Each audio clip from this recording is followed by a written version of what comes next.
रामपुर उपचुनाव से पहले हो रही साजिश। सपा के खिलाफ एक बार फिर बुना जा रहा जाल। आजम खान को फिर फंसाने की हो रही तैयारी।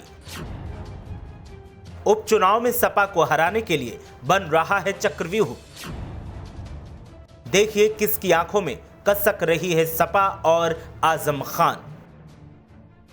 आजम खान को अभी जेल से आए कुछ ही दिन हुए हैं, लेकिन एक बार फिर आजम खान और सपा के खिलाफ बड़ी साजिश का ताना बाना बुना जा रहा है और इसके पीछे की वजह है उपचुनाव। उपचुनाव में सपा की स्थिति रामपुर लोकसभा सीट पर मजबूत दिखाई दे रही है।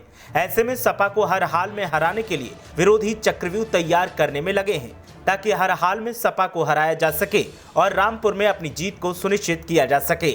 कहने को तो मुख्य मुकाबले में सपा और बीजेपी ही हैं, लेकिन और भी दल हैं जिनकी आंखों में सपा खटक रही है। एक तरफ आजम खान अस्पताल में इलाज करवा रहे हैं तो दूसरी तरफ उपचुनाव भी सिर पर है और उपचुनाव में विरोधियों की साजिशों ने सपा की नाक में दम कर दिया है।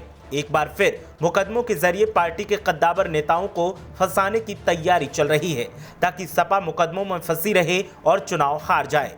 बताएंगे कि कौन सपा के खिलाफ साजिश में हिस्सेदार है, लेकिन पहले आप बताएं कि क्या साजिशों के जरिए चुनाव जीतना कानून का उल्लंघन नहीं है? क्या ऐसे लोगों पर बैन लगना चाहिए या नहीं?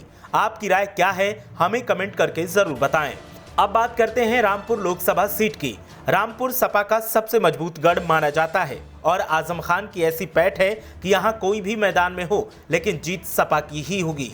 2017 विधानसभा चुनाव से तो बीजेपी ने रामपुर को अपनी नाक का सवाल बना लिया है, लेकिन जीत ना तो 2019 में मिल पाई और न तब हुए उपचुनाव में मिली और 2022 विधानसभा चुनाव में भी हालात कुछ ज्यादा बेहतर नहीं रहे।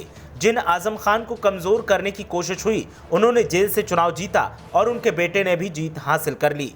अब एक बार फिर उपचुनाव का बिगुल बज रहा है और बीजेपी के साथ अन्य दल सपा के खिलाफ हुंकार भर रहे हैं।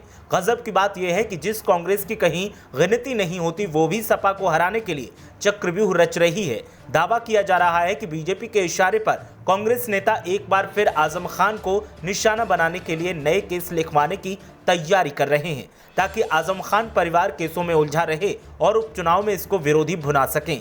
सपा नेताओं का दावा है कि बीजेपी तो सपा के खिलाफ सक्रिय है ही ताकि उपचुनाव जीता जा सके, लेकिन कांग्रेस न जाने क्यों अब सपा के खिलाफ जाल बुन रही है। हालांकि सियासी समीकरण और मौजूदा हालात सपा की जीत की तरफ साफ इशारा करते हैं, लेकिन फिर भी सपा अब सावधान दिखाई दे रही है और जीत के लिए सधे हुए अंदाज में प्रयास कर रही है।